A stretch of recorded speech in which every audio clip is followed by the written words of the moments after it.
Welcome everybody. MashaAllah. We always do so well on finishing books in this class that it leaves me wondering what our next book is going to be. So we're literally, we have 2 chapters today. And then once we do the 2 chapters tomorrow, we're done with this book and I'll have another one, inshallah, coming up. But it's like really perfect because it actually ends on the note of Ramadan tomorrow. So the last chapter in this book talks about Ramadan. Okay, so chapter 6 and 7, they're very highly related with each other. So he talks about the concept of goals, vision, and habit. So goals and vision, he talks about in chapter 6. It's entitled Linking Your Productivity to Your Goals and Your Vision. And then chapter 7 is more about habits. So it's kind of all about, similar things.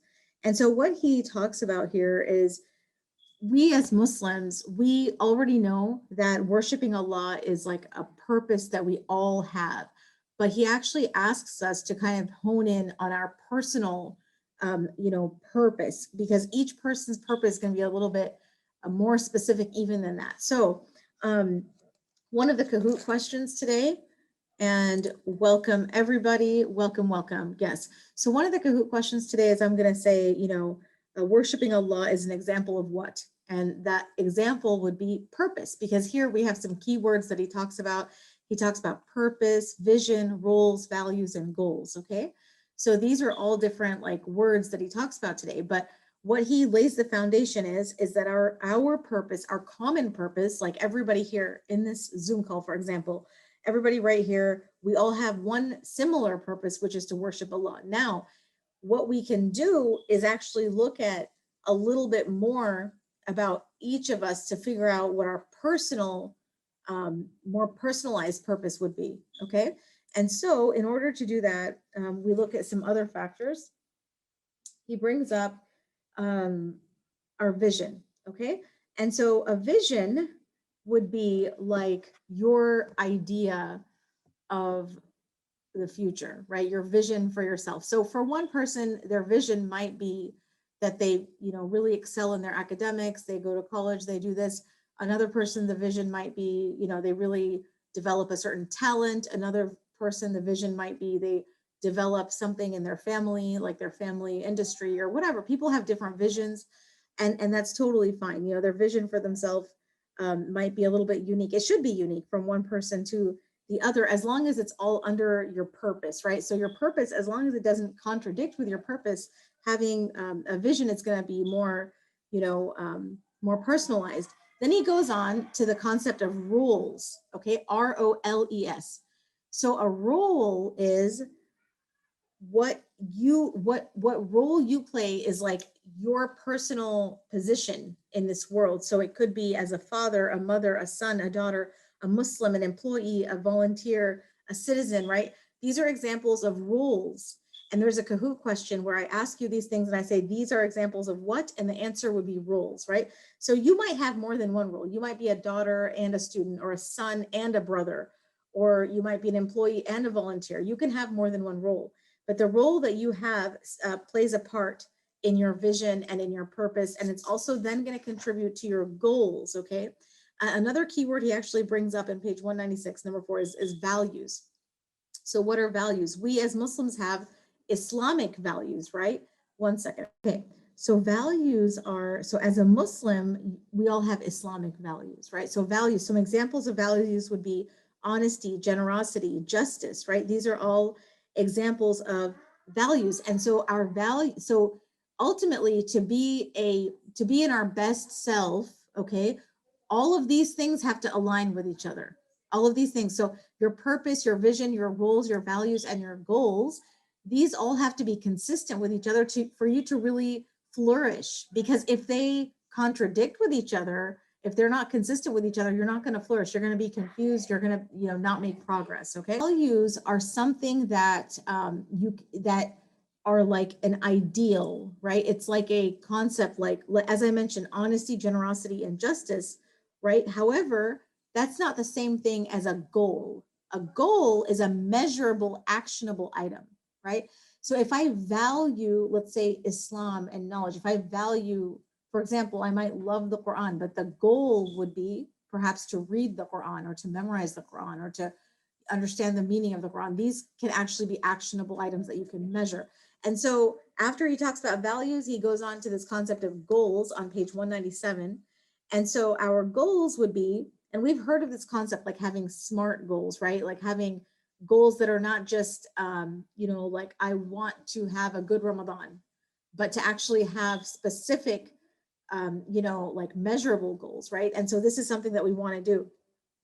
And so, how do you write goals? It needs to be something specific, measurable, right? Something that you can, something that's realistic, right? So perhaps this Ramadan, if your goal is that you want to fast all of the days of Ramadan, right? That's easy to measure, right? Because you know if you're fasting or if you're not fasting, right? What is your Ramadan goal? What is your, decreasing your bad habits goal, right? These are all goals that we can make. And we want to start making those goals because Ramadan is very, very close. Tomorrow is April 1st, and that's only 11 or 12 days away. So one of the things that we want to start really thinking about is what are our goals? And when you think about your goals, it's not enough just to, it is not enough just to have a goal. If you really want to accomplish it, you almost have to put it in a schedule, like we talked about earlier this week, having that schedule and also predicting what your obstacles might be. So I've already figured out, because I started doing my khatam, my Arabic khatam, and I already figured out that the only time that I can successfully read my Quran without interruption is when like nobody's in the house. Because whenever all my family members are in the house, I'm always like having to do so much busy work. Even, it's hard for me to get like a moment to myself. So I realized something, that instead of dividing my time, like every single day, I'm going to read a certain amount, I'm actually going to do a little bit more on certain days. So like, if I know that, for example, if we're doing a family trip, that's not going to be a good day for me to get a lot done on that goal. I mean, I might have a minimum. Like this past Sunday, we went, where did we go? I think we went to Brazos Bend. We went biking, we did all this stuff, grilling. But that was like a day where we were together as a family outdoors. There's no way I'm going to be able to do as much as I want on that day. So for me, I have that extra challenge because I manage a family. I actually have to predict my obstacles and make up for those days, right? So there might be another day where I need to go ahead and read like 2 or 3 juz in order to make up for a day that I can't get to my goal, right? So things like that. That's the kind of, when it comes to goals, there's some things that we have to do to accomplish those. So here on this page, he gives this nice little chart about goals, and he has different types of goals. He's got like perhaps your Islamic goals, your personal goals, your family goals, your work goals, your community goals, and your ummah and humanity. These are just some examples. So you might have a different goal for your work than you have for Islam. And of course, those are going to be different, right? So for me, where's well, I don't have my textbook with me, but there's a textbook I'm trying to finish reading this month, right? To prepare for whatever, so I know that book is this many chapters and this many pages. So I need to go ahead and do like, 1 chapter a day or whatever. That would be for my work or for my, education. I have a different goal for my Islamic side, right? Like perhaps it's like praying the Hajj or the reading Quran or whatever.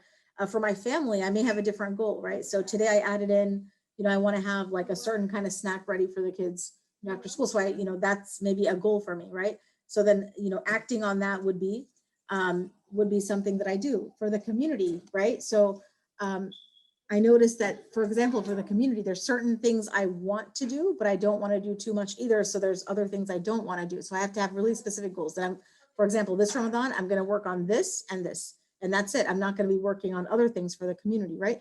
So these are just some examples of goals. And what he also has on this chart is he talks about short-term and long-term goals. What he does is he says, for example, you can look at the next few months, like 5 or 6 months away. Where do you want to be on that? Where do you want to be in a year on the same track? Where do you want to be in 5 years, in 10 years? So he gives some examples on page 199. So he said, for example, if you're looking at the goal of, or the area of Islam, in 6 months, he gave an example. Maybe you're praying on time and reading a page of Quran every day. That could be an example. But in 1 year, maybe this person wants to start memorizing Quran or learn some specific rules of fiqh or something. Maybe in 5 years, they've memorized more. They're praying extra and doing voluntary fasting. Yeah. And so, and then in 10 years, an example of what he's saying is maybe he's memorized 10 juz, gone to Hajj, finished a big course in Islamic studies in 20 years. Maybe they're teaching the community, something like that. He gave an example of his Islamic goals. He has another example of work. Okay. So in 6 months, he completed a major project. Maybe that's his 6-month goal. In 1 year, maybe he's prepared for a big exam. In 5 years, for his work goal, he qualified as a professional, appointed as a manager or a senior professional. And then in 10 years, he is an expert in the field. He's writing for journals, presenting at conferences. And then in 20 years, he will develop his own consultancy firm based on his experience. So these are examples of having short-term goals that go up to a long-term goal. Okay. And of course, and I think he may have some more, but of course we have to translate those goals into actions, and that requires a bit of accountability. So sometimes we just write our goals down and they sit right there. But if you can find a way to hold yourself accountable, that is also very, very good. And of course, another word that we've all learned this year is grit, right? The concept of having grit. So sometimes you've made goals over and over and over, and you find that you never get that far. And the reason is you also have to have something called grit, which means that you would you are able to be, get back on track. We talked about this when we talked about focusing, right? So even when you get off track, you get back on track until you stick with it, until you accomplish your goal. Okay, he then goes on chapter 7, talking about the concept of developing productive habits. Okay, developing productive habits. And so what he says, and so I'm going to ask you on the Kahoot today, the concept of habits, right? So what is a habit? It's basically doing something repeatedly. So when you do something repeatedly, then that's a habit, right?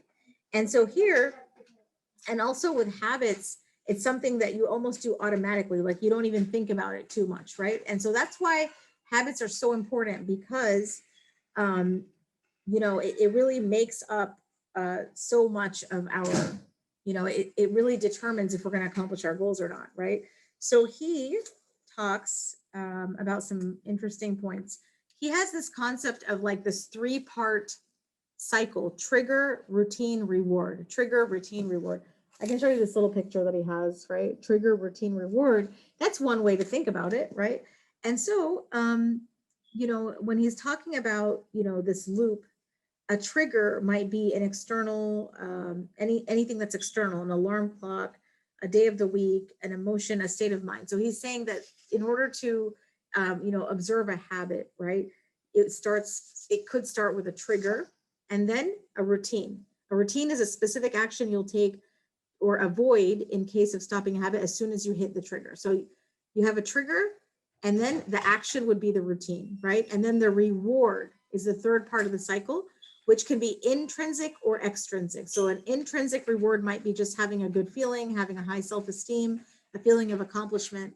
An external or an extrinsic reward might be, like having a candy, or, eating out somewhere special, or getting a gift. It can also be a spiritual reward, right? And I know everybody is very familiar with these concepts already, but we're still just reviewing it. So once again, trigger, routine, reward, okay? And so he gives some examples of these things. And he actually gives, and I'll go through his examples. He actually has some pretty decent examples to talk about. So we'll go through some of these. So he has this example of exercising regularly, and he has 2 different, so he's got a trigger. So his trigger is twice a week, 6 a.m. He sets the alarm. His routine would be to put on gym clothes, tie up shoes, and head out for 30 minutes for a walk or a run. And the reward would be to feel good because you worked towards your goal of being healthy. Okay. And then what he says is the opposite would be, okay, or actually what the current state is, that the trigger is to come back home. The routine is to switch on the TV, grab junk food, and sit and watch TV. And the reward would be to feel relaxed, happy, and entertained, but they're not reaching their goals. And so that's an example he has. Another example where he compares 2 paths. The trigger is you see someone who has a higher social or professional status than you. So then he says the routine or the action, boiling with envy, perhaps even planted to sabotage the person. And what is the reward or the result? It would be more envy and negative feeling. But If you want to make a new habit, what he said is, for example, you see someone who has a higher social and professional status, then instead your routine or your action would be you say, MashaAllah, la quwwata illa billah, pray the person gets more success and ask Allah to bless you as well. And then the reward or result is feeling blessed and happy. Okay, another one he gives is the example of lying. Okay, lying, dishonesty. So he says the trigger is to lie, or it's easier to lie than tell the truth. And the routine or the action is if the person lies, and the result would be to get away with the situation. But he says the other option is, once again, you get triggered, it's easier to lie than tell the truth. This person is saying the routine is to tell the truth, and the reward says, remember the Prophet Muhammad saying, telling the truth is a virtue, and virtue leads to paradise, and a servant who endeavors to tell the truth is recorded as truthful, and a lie is obscenity, and obscenity leads to hellfire, and a servant who endeavors to tell a lie is recorded as a liar. That's from Muslim. Another entire concept that he talks about is called replacement theory. Replacement theory, okay? And so this is actually something worth talking about. I think I might have had it in the Kahoot today. But replacement theory is to take something like maybe a bad habit that you do and completely replace it with a new one, okay? So maybe it could be that you find yourself coming home and just like watching an extra 30, 40 minutes of TV. Maybe the content of that show is really not good or something like that. So instead, if you completely replace that habit and you do something else and you go out for a walk and listen to like a good YouTube lecture, or go biking, or do something else completely. Okay. So every day, instead of doing that old habit, you replace it completely with a new one. And you kind of associate those things together. So basically what he's saying is this is one way to try to change your habits. And he gives a few tips here, and he ends the section with spiritual recommended habits. So let's look at his tips. His first tip is to have a good intention to have good habits. His second tip is to make small changes, and that's very true, right? So if you want to make huge changes at one time, it's not going to stick. You want to make small changes until you are adjusted into this bigger change, right? And then he also says have clear guidelines. So in other words, we talked about those goals, right?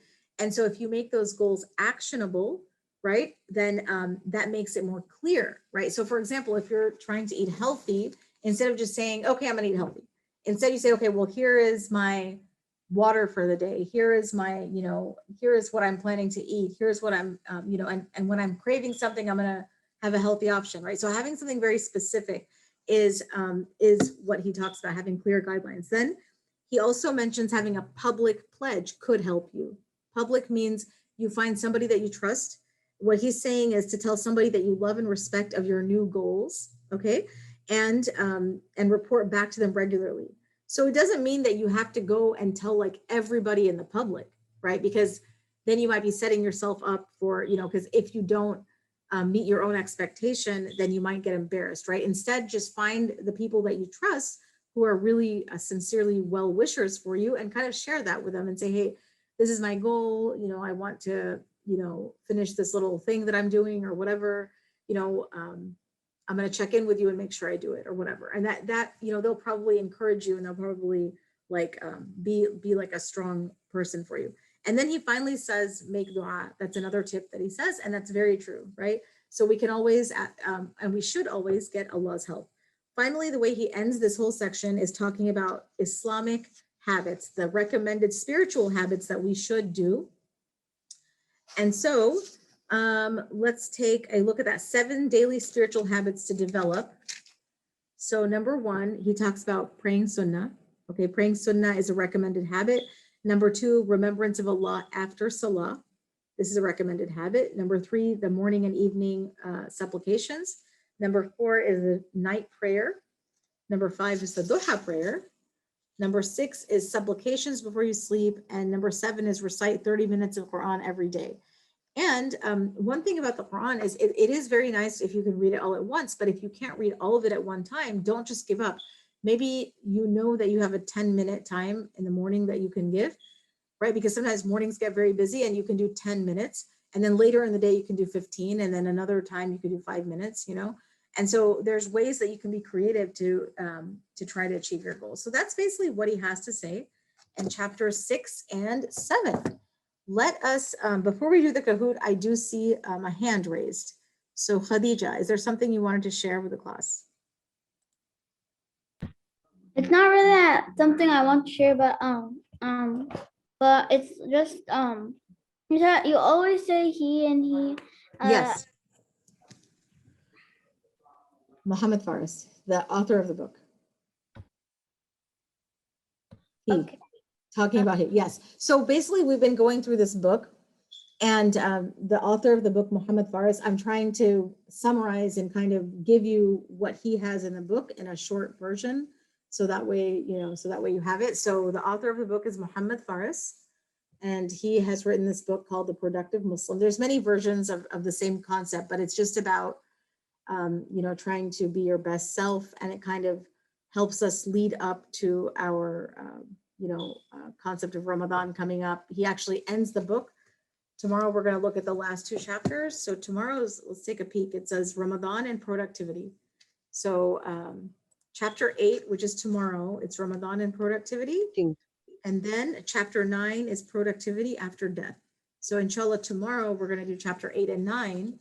Okay, and that's going to actually end the book for us, but then we're going to, inshallah, have something else for the next class. So that's what I mean by he. Yes, that's a very good question. And I know sometimes I like talk really fast, and so it's hard to keep up. Are there any other questions before we go to the Kahoot? All right, so let me share my screen. You guys are doing a great job. Thank you so much. Log back in. I'm giving you a new game pin, 4564222. 4564222. Okay, this time, let's get everybody on there. So whoever was asking what's the game pin, it's 4564222. Welcome. Khadija, Mariam, Murshidi, Aisha, Sarah, Mariam, Kola, and Maliha, Farah, and Hannah, Jenna, Khadija, Noor. Awesome. I'm glad to see some more faces. So we're going to start now. Bismillah. It's all about today's stuff. So the first question is,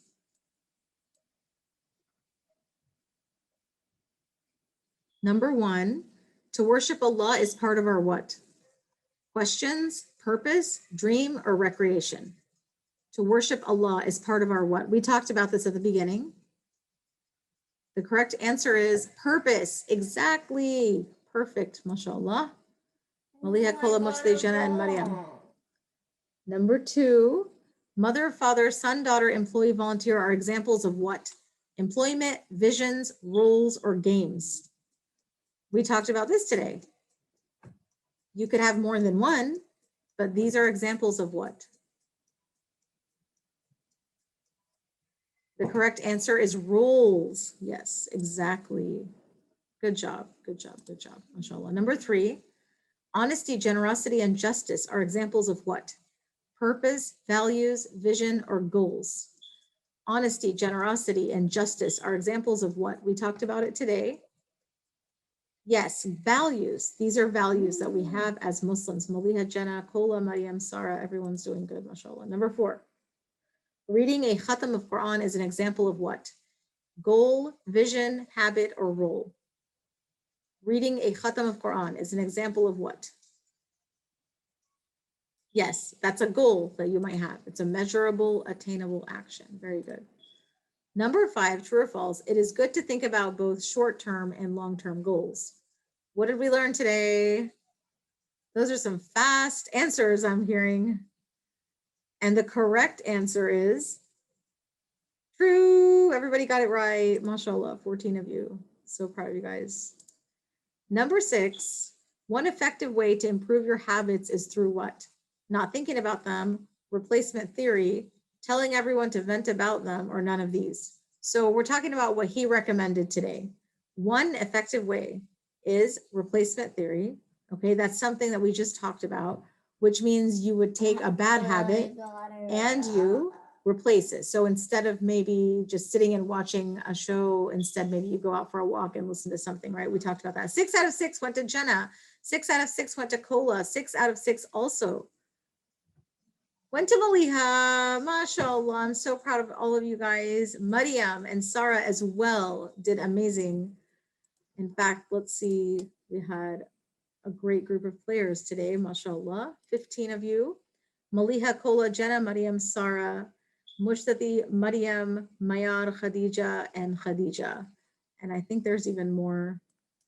I'm not sure. Like I have like something blocking my, I have something where I can't like see everybody's, I don't know why.